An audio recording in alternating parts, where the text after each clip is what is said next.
Kemarin itu saya bilang 90% petani di Indonesia ini 90% tidak paham apa itu fosfor, tidak paham apa itu pupuk fosfor. Itu kemarin. Sekarang lebih konyol lagi. 100% Bapak Ibu, 100% petani di Indonesia ini kena prank, kena tipu. Dikibulin satu Indonesia ini ya, petani-petani kita. Memang miris memang ya. Bapak Ibu bayangkan ya, ini bukan 95%, 100% petani kita ini kena prank, kena tipu. Kenapa saya bilang begitu? Kenapa saya bisa dapat angka 100% itu? Saya sudah periksa Bapak Ibu, media sosial ini saya sudah periksa semua. Mau Facebook, mau YouTube, mau Google, mau Instagram, mau apa saja, saya sudah periksa. Dari 5 tahun yang lalu Bapak Ibu, bahkan bisa lebih, 10 tahun yang lalu mungkin. Sampai sekarang 2024 ini. Kalau saya ketik kata kunci, pelarut fosfat, semua informasi yang saya dapat adalah cara-cara untuk melarutkan fosfat. Baik itu dari tutorial-tutorial yang diberikan, baik itu bahan-bahan hayati apa seperti mikroorganisme, bakteri dan jamur apa yang dipakai untuk melarutkan fosfat, maupun cara-cara yang digunakan untuk melarutkan fosfat. Serta dijelaskan juga manfaat kita melarutkan fosfat ini seperti apa, dan itu konyol semua Bapak Ibu. Konyol sekali. Makanya hari ini saya bilang 100% petani di Indonesia ini, termasuk Bapak Ibu juga mungkin yang menyaksikan video ini, kena prank semua. Bapak Ibu mau tahu Bapak Ibu kena pranknya di mana bertahun-tahun seperti ini? Sampai 2024 ini masih kena prank juga. Pelarut fosfat yang Bapak Ibu sering dengar dan Bapak Ibu lakukan sehari-hari itu omong kosong Bapak Ibu. Pelarut fosfat ini tidak seperti itu ceritanya. Dan pelarut fosfat yang Bapak Ibu ketahui selama ini bukan begitu kronologinya. Sekarang saya jelaskan untuk Bapak Ibu ya. Apa itu pelarut fosfat? Fosfor itu adalah mineral yang sulit sekali terkikis, yang sulit sekali tercuci, yang sulit sekali untuk terurai. Fosfor itu, dia berbentuk seperti mineral yang sangat-sangat keras. Makanya pupuk fosfor itu kerasnya bukan main seperti batu. Bahkan ada pupuk yang disebut rock fosfor atau fosfor batu, batuan fosfor. Karena sifatnya itu tadi, dia keras. Nah, dengan alasan inilah si oknum-oknum yang suka mengkibuli Bapak Ibu semua ini mulai beraksi memakai senjata ini. Fosfor keras, jadi harus dilarutkan. Keluarlah suatu produk hayati. Di situ isinya bakteri, di situ isinya jamur. Biasanya apa saja yang digunakan oleh si pengkibul-kibul ini untuk memprank Bapak Ibu semua? Bakteri, contoh ya, satu Pseudomonas. Bakteri Pseudomonas ini bisa melarutkan fosfat, bisa mengurai fosfat ya. Kemudian apalagi bakteri Bacillus, itu juga bisa melarutkan fosfat atau mengurai fosfat. Kemudian dari kingdom jamur apalagi Aspergillus, itu juga bisa, dan masih banyak yang lain lagi. Mereka triknya atau senjatanya bilang kayak gini. Bapak Ibu petani Indonesia, fosfor ini adalah bahan mineral yang keras. Kalau Bapak Ibu aplikasikan, jangankan diaplikasikan, dilarutkan dalam air saja susah sekali hancurnya, susah sekali remuknya, susah sekali encernya. Jadi kita perlu agen-agen hayati ini, seperti bakteri dan jamur tadi yang saya sebutkan, Pseudomonas, Bacillus maupun Aspergillus dan lain sebagainya. Kita butuh mereka untuk menghancurkan pupuk-pupuk fosfor yang Bapak Ibu beli dari toko maupun subsidi. Supaya apa? Supaya fosfor ini menjadi hancur, menjadi lunak, menjadi encer, bersatu dengan air, sehingga kalau Bapak Ibu aplikasikan pupuk fosfor di lahan, di pertanian, di perkebunan, di tanaman Bapak Ibu, bisa terserap dengan sempurna. Itu senjata mereka, dan Bapak Ibu percaya, bukan cuma 50% atau 60%, 100% petani Indonesia percaya akan hal itu, dan itu adalah hal yang konyol. Pelarut fosfat Bapak Ibu pengertiannya bukan seperti itu, bukan seperti gula pasir yang Bapak Ibu melarutkan dalam air teh. Ada air hangat diisi teh celup sariwangi, dicelup-celup udah merah, kita ambil gula pasir, kita masukkan ke dalam lalu kita aduk. Supaya apa? Supaya gula pasir ini larut ke dalam air teh ini, sehingga teh ini bisa manis untuk kita minum. Bukan seperti itu. Pelarut fosfat itu sistemnya bukan seperti teh dan gula yang mau Bapak Ibu larutkan untuk diminum. Bukan seperti itu. Dan penipu-penipu itu memanfaatkan pengertian itu untuk menipu Bapak Ibu semua. Saya jelaskan pelarut fosfat ya. Pelarut fosfat yang dimaksudkan dari segi ilmu pengetahuan, ya Bapak Ibu semua ya, dari segi ilmu pengetahuan. Pelarut fosfat itu adalah agen-agen hayati seperti bakteri yang saya sebutkan tadi, bakteri Bacillus, bakteri Pseudomonas, kemudian dari jamur seperti Aspergillus dan teman-temannya. Mereka ini bersifat atau berfungsi sebagai pelarut fosfat. Tetapi perlu Bapak Ibu catat, mereka ini bertugas untuk mengurai fosfor atau melarutkan fosfor dari makhluk hidup yang mati. Saya ulangi sekali lagi, Bapak Ibu dengar dan catat baik-baik bahasa saya. Mereka ini mengurai atau melarutkan fosfat, agen pelarut fosfat dari makhluk yang sudah mati. Paham ya? Jadi mereka ini bukan melarutkan fosfat dalam bentuk pupuk fosfor yang Bapak Ibu beli dari toko pertanian maupun Bapak Ibu dapatkan dari subsidi pemerintah, Ponska dan lain sebagainya. Bukan seperti itu. Jadi pupuk ini diberikan agen hayati untuk melarutkan dia. Pupuk ini diberikan bahan kimia untuk melarutkan dia. Tidak seperti itu kerjanya pelarut fosfat itu. Makanya saya bilang 100% kena tipu, kena prank semua ya kayak gini. Pelarut fosfat itu bukan berlaku untuk fosfor yang dalam bentuk pupuk. Pelarut fosfat itu bukan berlaku untuk menghancurkan bahan-bahan fosfor yang dalam bentuk mineral. Tidak seperti itu. Pelarut fosfor itu berlaku untuk mengurai atau melarutkan fosfor-fosfor yang terdapat pada makhluk hidup. Bapak Ibu, untuk memudahkan Bapak Ibu mencerna ini, ya, memahami ini, saya akan ajarkan Bapak Ibu semua siklus fosfor. Biar Bapak Ibu tahu, ya. Sehingga nanti Bapak Ibu ada bayangan. Salahnya dan kena prank, kena tipu selama ini seperti apa. Siklus fosfor itu ada dua. Yang pertama organik, yang kedua anorganik. Siklus itu artinya putaran. Siklus itu artinya kalau Bapak Ibu lihat jam. Sekarang jam berapa ya? Oh, sekarang jam 12 siang. Berarti jarum ini akan berputar lagi sampai jam 12 malam. Lalu dia putar lagi sampai jam 12 siang. Lalu dia putar lagi sampai begitu terus putaran itu. Ya, tidak ada henti-hentinya. Sampai kapan baterai kita habis, ya? Dia putar terus. Itu yang disebut dengan siklus. Jam 12, jam 1, jam 2, dia putar terus seperti roda mobil itu. Putar terus, nggak ada henti-hentinya. Siklus pun seperti itu. Ya, pengertian siklus itu putaran, terus-menerus, tidak ada hentinya. Siklus fosfor ini Bapak Ibu ada dua, organik dan anorganik. Kita bahas dari yang organik dulu ya. Di tanah kita ini, di lahan kita ini, di kebun kita ini, itu ada fosfornya. Fosfornya datang dari mana Pak? Fosfor ini datang dari batuan. Bumi kita ini, lapisan permukaan bumi ini, kerak bumi ini, semua bersifat batu, mineral. Ya. Kemudian datanglah kingdom jamur, dan jamur-jamur ini melekat pada bebatuan di bumi ini dan menghancurkan batuan-batuan itu menjadi tanah. Batuan bumi yang sebelum jamur ini datang, yang mengandung fosfor, setelah jamur ini melekat pada batuan yang tinggi akan fosfor, batu ini melapuk menjadi tanah, batu ini berubah menjadi tanah, maka tanah itu juga mengandung fosfor. Karena apa? Karena tanah ini remuk dari batu yang mengandung fosfor. Otomatis kalau batu ini mengandung kalium, maka kalau batu ini terurai menjadi tanah, hancur lebur menjadi tanah, tanah itu juga tinggi kalium. Batu ini mengandung magnesium, kalau dia hancur remuk menjadi tanah oleh jamur, maka tanah itu juga mengandung magnesium. Begitupun dengan fosfor. Batu ini kalau tinggi akan fosfor, begitu diremukkan oleh enzim asam dari si jamur itu, maka batu ini akan hancur remuk menjadi tanah dan dia membawa sifat aslinya, sifat batunya, yaitu dia mengandung fosfor. Nah, makanya tanah kita ini tinggi akan fosfor. Tanah yang tinggi akan fosfor ini Bapak Ibu, kemudian akan terjadi oksidasi. Fosfor dalam bentuk mentah, P, dia akan terjadi oksidasi di mana dia akan menangkap oksigen di udara. Ya, fosfor menangkap oksigen di udara. Seperti kalau besi, Bapak Ibu biarkan besi itu akan berkarat dengan sendirinya. Tidak diapa-apain, dia berkarat dengan sendirinya. Karena apa? Karena besi menangkap oksigen. Sama dengan fosfor. Ketika fosfor ini dibiarkan di dalam tanah dalam bentuk mentah, dia akan menangkap oksigen di udara sehingga dia akan berubah bentuknya dari P saja menjadi P2O5. Bentuknya jadi berubah karena dia sudah nangkap P tadi. Fosfor dalam bentuk mentah sudah tangkap oksigen, dia berubah menjadi P2O5 karena sudah ada oksigennya. P2O5 ini yang Bapak Ibu kenal lewat Ponska, Bapak Ibu kenal lewat sp36, Bapak Ibu kenal lewat MKP, Bapak Ibu kenal lewat TSP, Bapak Ibu kenal lewat pupuk-pupuk fosfor. Semua pupuk fosfor itu bentuknya P2O5 ya. Karena fosfor tadi sudah teroksidasi, dia menangkap oksigen. Di tanah kita juga seperti itu. Fosfor dari nenek moyang kita dari bumi ini dijadikan yang sudah diremukkan oleh jamur tadi, P itu sudah berubah menjadi P2O5. Jadi tanah kita sudah mengandung P2O5 sama seperti pupuk yang Bapak Ibu beli, P2O5 juga. Kemudian setelah tanah ini terkena air hujan, maka P2O5 ini akan terjadi hidrolisis. Air itu rumus kimianya adalah H2O. Karena H2O bercampur dengan P2O5 di dalam tanah, maka dia akan berubah menjadi H2PO4-. H2PO4- ini yang kita sebut dengan ion fosfat. Ion fosfat ini yang dimanfaatkan oleh tanaman. Seperti itu ya kronologinya ya di alam ya. Jadi fosfor di alam ini, di dalam tanah kita ini, karena bentuknya masih mentah, dia terjadi oksidasi dulu, sehingga berubah menjadi P2O5. Setelah itu kena air hujan, hujan turun kena dia, P2O5 ini terhidrolisis oleh H2O atau air hujan, dia berubah menjadi H2PO4-. Dan itu sudah bisa diserap oleh tanaman. Nah, singkat cerita, tanah kita ini sudah mengandung H2PO4- atau ion fosfat. Tanaman tumbuh di atas tanah kita, ya. Tanaman mulai tumbuh, rumput mulai tumbuh. Tanaman yang tumbuh di atas tanah ini yang mengandung H2PO4- atau ion fosfat, dia akan menyerap semua ion fosfat itu. Dia akan makan fosfat-fosfat itu, ya.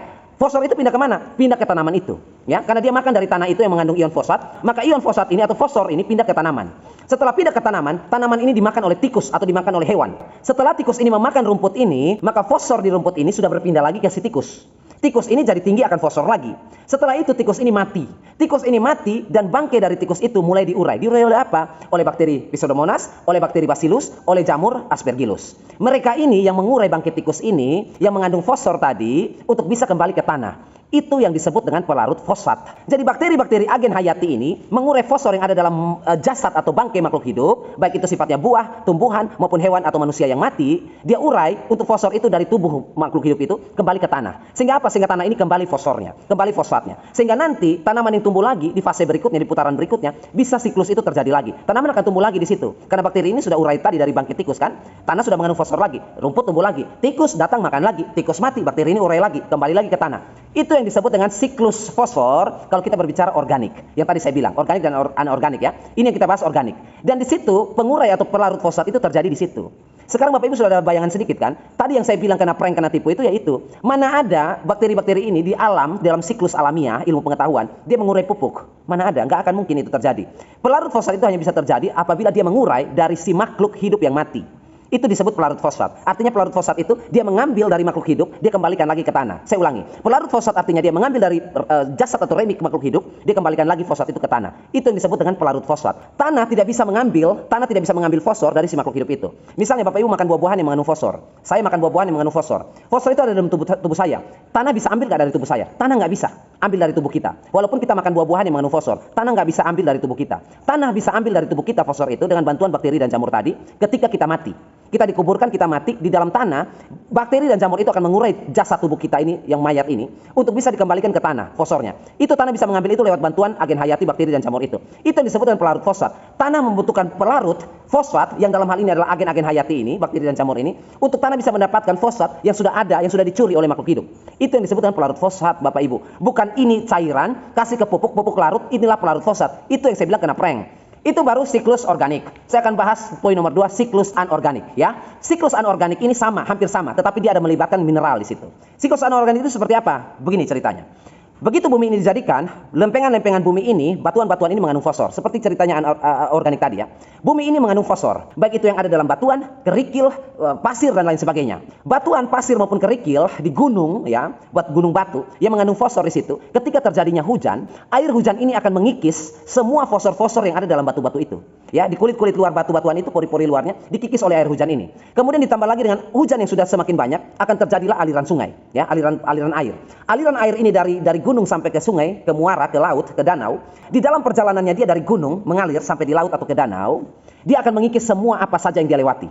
Air itu akan mengikis semua, ya. Mau itu batu itu mengandung kalium, dia kikis. Mau mengandung magnesium, dia kikis. Mau mengandung fosfor, dia kikis. Termasuk semuanya apa saja mineral yang ada di situ. Air itu membawa semuanya, dia mengkikis semuanya. Setelah dikikis semuanya, bermuara di mana? Di danau, ya, atau di laut. Nah, di danau atau di laut ini, semua mineral-mineral ini termasuk fosfor yang dikikis dari gunung sampai di danau atau di laut, mengendap di bawah dasar danau atau dasar laut. Kenapa dia mengendap di bawah? Karena mereka mineral yang berat. Ya, fosfor itu mineral yang berat. Jadi dia akan mengendap di dasar danau. Di dasar danau itulah fosfor-fosfor gunung itu berada. Di dasar laut itulah fosfor-fosfor dari gunung itu berada. Karena dibawa oleh aliran air pada saat hujan atau sungai. Nah, fosfor-fosfor yang berada di dasar danau atau dasar sungai ini kemudian akan dimanfaatkan oleh tanaman-tanaman air seperti tumbuhan-tumbuhan rumput-rumput air ya. Kalau di laut rumput laut yang tumbuh langsung di dasar laut. Kemudian di air tawar seperti di danau, di sungai, itu di bagian dasarnya, di bagian bawahnya itu akan tumbuh tanaman-tanaman air. Mereka akan tumbuh di tanah itu, di bagian dasarnya, dasar sungai itu. Dan tanaman-tanaman air itu di danau itu akan menyerap semua fosfor yang ada yang mengendap di dasar itu. Otomatis fosfor yang mengendap di dasar danau atau dasar laut itu pindah ke si tanaman itu. Tanaman ini jadi tinggi lagi akan fosfor. Setelah tanaman ini tumbuh makan fosfor dari endapan tanah di dasar laut atau dasar sungai, rumput-rumput laut atau tanaman laut tawar ini dimakan oleh siput-siput di air laut atau di air tawar. Hewan-hewan di situ, di air itu. Hewan air laut akan memakan rumput ini. Hewan air tawar akan memakan rumput ini atau tanaman air ini. Setelah itu fosfornya pindah ke hewan air ini. Setelah hewan air ini fosfornya pindah ke dia, ikan-ikan mulai datang untuk memakan lagi. Itu rantai makanan. Memakan mereka. Siput laut dimakan ikan. Kemudian siput-siput kecil yang di air tawar juga dimakan oleh ikan. Fosfornya pindah ke ikan. Dari laut maupun tawar itu pindah ke ikan. Setelah itu ikan ini dimakan oleh burung. Maka fosfor ini akan berpindah ke burung itu lagi. Ya, fosfor sudah berpindah ke burung. Setelah itu burung itu pergi ke sarangnya di gunung, dia buang air besar di situ, fosfor keluar dari situ, mengendap di gunung itu. Dia mati di gunung itu, di sarangnya, fosfor itu juga kembali ke gunung itu. Jadi setelah hujan datang, membawa semua residu-residu itu lagi, mineral-mineral fosfor itu lagi yang dibawa oleh burung, jasad burung maupun kotoran burung, turun lagi ke sungai, turun lagi ke laut. Dan begitu seterusnya, itu siklus anorganik. Jadi fosfor ini Bapak Ibu, kalau kita berbicara soal pelarut fosfat yang saya bilang tadi, kena tipu atau kena prank semua, karena Bapak Ibu diarahkan untuk kalau mau menghancurkan pupuk fosfor yang Bapak Ibu beli dari pabrik, toko, maupun dapat subsidi dari pemerintah, Bapak Ibu harus membeli agen-agen hayati ini. Harus ada bakteri-bakteri ini, atau ada cairan-cairan kimia ini yang dijual bebas. Bapak Ibu, petani harus beli cairan kimia ini, karena cairan kimia ini bisa menghancurkan pupuk fosfor dalam waktu sekejap. Pupuk fosfor yang tadinya keras seperti batu, setelah dicampur dengan cairan ini, bisa langsung encer, bisa langsung terurai, bisa langsung lunak, bisa langsung dipakai untuk aplikasi ke tanaman karena dia sudah hancur. Tidak perlu lagi dia mengendap di tanah karena dia keras.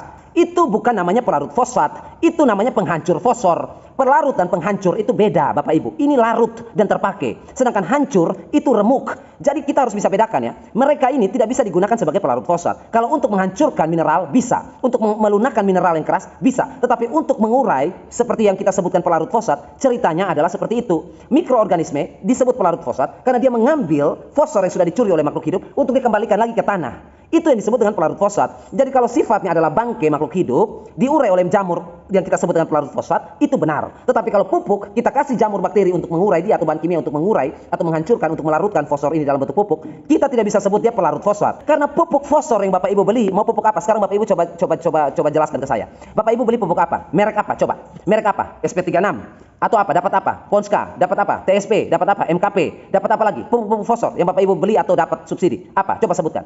Apa saja merek pupuknya yang Bapak Ibu mau sebutkan ke saya, mau jelaskan ke saya. Semua fosfor yang Bapak Ibu beli itu sifatnya P2O5.